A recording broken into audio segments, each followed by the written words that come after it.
By the early 1660s, the fishing town of Lowestoft on the Suffolk coast, notable as the most easterly point in the country, had already been through its fair share of strife. It had seen fire, plague, the lasting effects of England's 9 year civil war, and was currently in a very expensive lawsuit with its far larger neighbour just to the north, Great Yarmouth, over fishing rights. When the news came that surely filled all of the town's near 2,000 residents with fear for one reason or another, acts of witchcraft had been reported. The unfortunate targets for such an accusation were, as was too often the case, two women, both widows and older: Anne, sometimes Amy Denny, and Rose Cullender. There had been whispered rumours about them for a while, especially Anne, who was said to have spent her days sitting on a small pile of stones that led down to Lowestoft harbour, whispering curses under her breath to passers-by she didn't care for. It's unclear if these two women even knew each other, as although it was a very small community, they came from very different social classes. Rose was decently well off and a property owner, while Anne was the poor widow of a labourer who lived in a rented cottage. The one thing they did seem to have in common was a falling out with a couple of the town's richer residents. An incident over some fish would be the culmination of events that would lead to these two women's trials. Samuel Pacey was a wealthy fish merchant, as well as the owner of many of the properties in Lowestoft at the time. For one reason or another, he had refused to sell anything to Anne, who had left his presence in anger, muttering to herself. Shortly afterwards, his daughter Deborah was taken ill, with most violent fits, feeling the most extreme pain in her stomach, like the pricking of pins, and shrieking out in the most dreadful manner, like unto a whelp, and not like unto a sensible creature. The local doctor was called for his opinion, but could find no natural cause for such behaviour. Deborah soon began to cry out during her fits that it was Annie Denny who had placed a curse on her for her father's actions. Samuel was able to convince local officials to have Anne placed in the stocks, in hope it might lead her to lifting the curse. They agreed, and she spent a period of time in them, starting on the 28th of October, 1661. He did nothing to solve the problem. To make matters worse, his older daughter Elizabeth also fell victim to the same torments just 2 days later. The two would suffer from various ailments and ailments, from stabbing pains and fits to soreness and losing their ability to move or even speak from time to time. They also reacted in great pain from hearing any biblical scripture or terms such as Christ and Lord.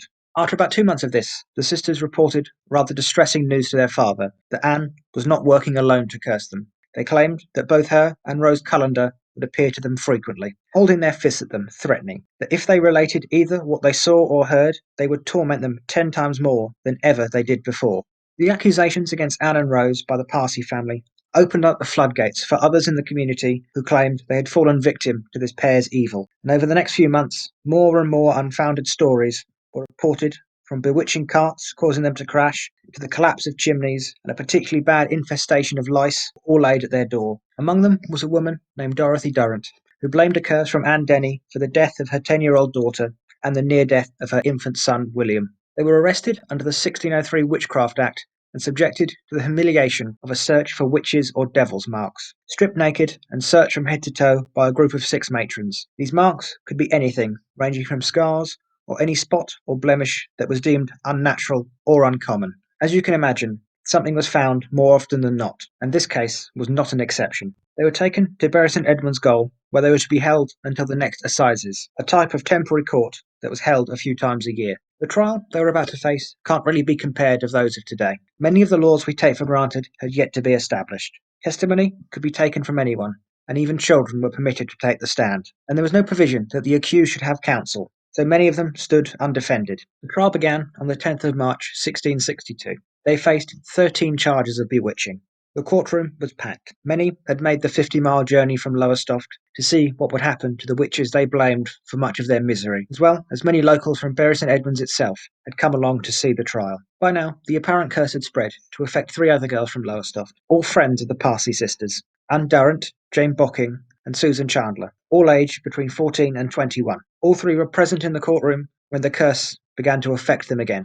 The situation was described as such. They were in reasonable good condition, but the morning they came into the hall to give instructions for the drawing of their bills for indictments, the 3 persons fell into strange and violent fits, screeching out in the most sad manner, so that they could not in any wise give any instruction to the court on who were the cause of their distemper. As they were taken away from the courtroom, Susan began to scream, burn her, as loud as she could.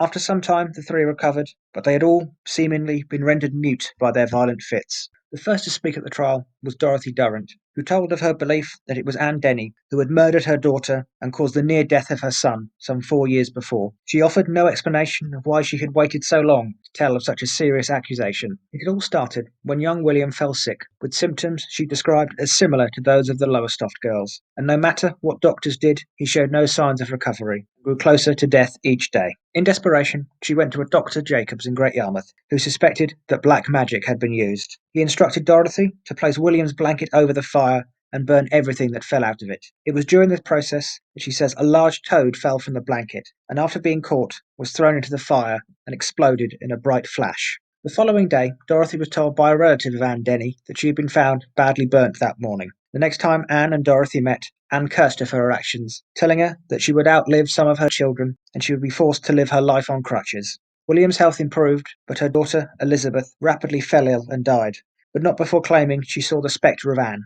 Shortly after her daughter's death, Dorothy herself became crippled in the legs, just as Anne had promised. Of course, no evidence given would ever be as persuasive to those present as the unnatural actions of the afflicted girls. None of these would be as dramatic as that of one of the two girls who started it all, Elizabeth Pacey. For most of her time in the court, she had laid there motionless on a table and cushion brought into the courtroom, and other than her breathing, made no sound of any kind. It was decided they would take action to see how she would respond. By the direction of the judge, Anne Denny was privately brought to Elizabeth Pacey, and she touched her hand, whereupon the child, without so much as seeing her, for her eyes were closed all the while, suddenly leaped up and catched Anne Denny by the hand and afterwards by the face, and with her nails scratched her till blood came. Anne would by no means leave her till she was taken from her, and afterwards the child would still be pressing towards her and making signs of anger conceived against her. After this came the parents of the other afflicted children, one after the other, each with strikingly similar stories, each one seeing the fate of Anne and Rose more and more. They told of the children suffering from the same fits, pains, strange behaviours, and the vomiting of pins. Many of them had kept these pins and gladly showed them to the judge as damning evidence. Not only were their children's curses the same as that of the Paceys, some of them had incredibly similar falling out with the accused women. Edmund Durrant, the father of Anne Durrant, told of a run-in with Rose Cullender over some fish, saying that she had come into his deponent's house to buy some herrings off his wife, but after being denied, she had left in a frightful anger, cursing under her breath. And upon the 1st December after, his daughter, Anne Durrant, was very surely afflicted in her stomach and felt great pain, like the pricking of pins, and then fell into swooning fits. After the recovery from her fits, she declared that she had seen the apparition of said Rose who had threatened to torment her. Despite what must seem like a staggering amount of blind faith on the part of those running this trial, these accusations were not totally believed by all. Mr. John Keeling, the sergeant-in-law of the court, protested to Judge Matthew Hale about this, and was asked, with the help of two local noblemen, Lord William Cornwallis and Sir Edmund Bacon, to conduct experiments with people who had no knowledge of the case to try and shed some extra light on the accusations. The proceedings were also halted until an impartial observer could give their opinion on the evidence so far. Dr. Thomas Brown, a respected physician from Norwich, was chosen for this position. Upon his arrival, Dr. Brown took very little time in informing the court that witches did indeed exist, and he had studied a very similar case from Denmark a few years ago. He did offer a couple of possibilities of the sickness being natural, but he was fairly convinced that witchcraft was most likely involved, even if all it had done was to increase some unknown condition the girls already had.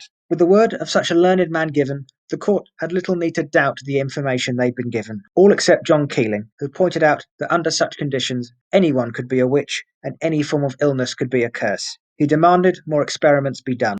It was decided by the court that if it would do nothing more than prove Dr. Brown correct, a repeat of having Anne Denny touch Elizabeth Pacey was carried out to see if it had the same outcome. This time, Elizabeth was blindfolded, and a second innocent woman was also brought into the room. Elizabeth reacted identically towards the touches from both of them. With the case against the witches on the verge of unravelling, Samuel Pacey was quick to put forward the idea that the dark magic of Anne had made poor Elizabeth believe that every touch she felt was hers. This was widely accepted by the court, as many of them believed these girls were incapable of lying. With the trial back underway, there were many other accusations put to these women, including from 3 men, all of whom had been owed money by Anne's husband before his death.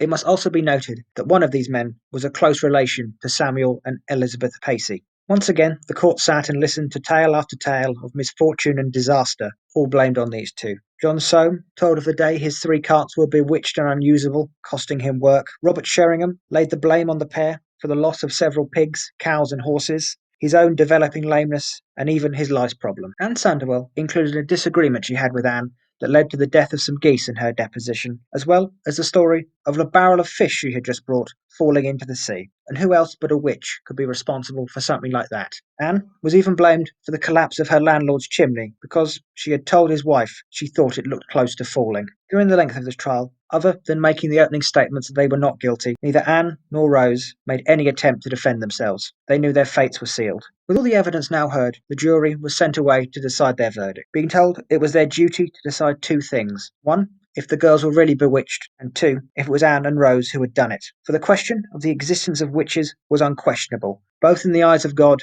and in the eyes of the law. It took about half an hour for the jury to reach the verdict. They were found guilty unanimously. The punishment for such a crime as witchcraft was death. They were taken back to their cells to await execution. Shortly after, the girls who had been cursed all miraculously recovered and returned to normal. Mr. Pacey did affirm that within less than half an hour after the witches were convicted, they were all of them restored and slept well that night, feeling no pain. This was not the only miracle recovery following the conviction. Around the same time, Dorothy Durrant's legs were said to have fully healed, allowing her to walk again without crutches. Very convenient. While waiting in their cell, Anne and Rose were urged to confess and repent their sins, but they refused. They had committed no crime other than not being liked by their neighbours. They were taken to the gallows on the 17th of March, 1662. The fate of these two women may sound similar to countless others, been accused of using the dark arts and died in countless ways over the centuries, from drowning to hanging, and of course the infamous burning at the stake. But it stands unique due to the effects it would have on a far more famous witch trial decades later. The details of both this trial and the accusations against them were recorded in detail by an anonymous individual who was in the court, and published 20 years later in a book known as A Trial of Witches, a book that would become to be used as standard in all trials for suspected witches. A surviving copy of this book sold for £7,000 in an auction earlier this year. When we think of witch trials today, it is far too easy to think of a rushed, hurried affair, more akin to mob justice than any form of legal system. But this was often not the case, such as with the Lowestoft witches. They were tried under the full majesty of English justice. The trial lasted several days and was presided over by Sir Matthew Hale, who would go on to become Lord Chief Justice of England, and is still largely seen as one of the greatest minds in the field of early law and a founder of the modern justice system. Dr. Thomas Brown was knighted in 1671 and is a celebrated physician and author. The evidence was also heard by some of the smartest men of their time, including lawyers, doctors, and philosophers, and still they were found guilty. In the description below, you can find a report to the trial to read if you wish. As for John Keelan, one of the few who tried to defend Anne and Rose to some extent, he would also go on to have a long, distinguished career, but not without his fair share of controversies. He undoubtedly sent an innocent man, Robert Hubert, to his death in 1666 for starting the Great Fire of London, something even Keelan didn't believe he was guilty of. And in 1667 and 1670, he had to answer questions directly from Parliament for his direct discourtesy to his betters. As for the real victims in this case, Anne Denny and Rose Cullender, they have been largely forgotten from history. The location of Rose's cottage is known, but as of where Annie lived, no knowledge is known. The rather grim epilogue to this tale comes some 30 years later and 3,000 miles away, when another small community is rocked by cases of witchcraft, once again ushered on due to the strange behaviours and accusations of some younger girls. Fingers are pointed in all directions, and more than just a few personal vendettas are about to be ended. In the hands of the local magistrates is a book, A Trial of Witches. In the crowd gathering, several of them are even from East Anglia originally. The date is 1692, and the town is Salem, Massachusetts. I hope you've enjoyed this presentation. All of the information and pictures used can be found in the description below. Feel free to subscribe and like if you wish. This was The Trial of the Lowestoft Witches. This was a little bit of history.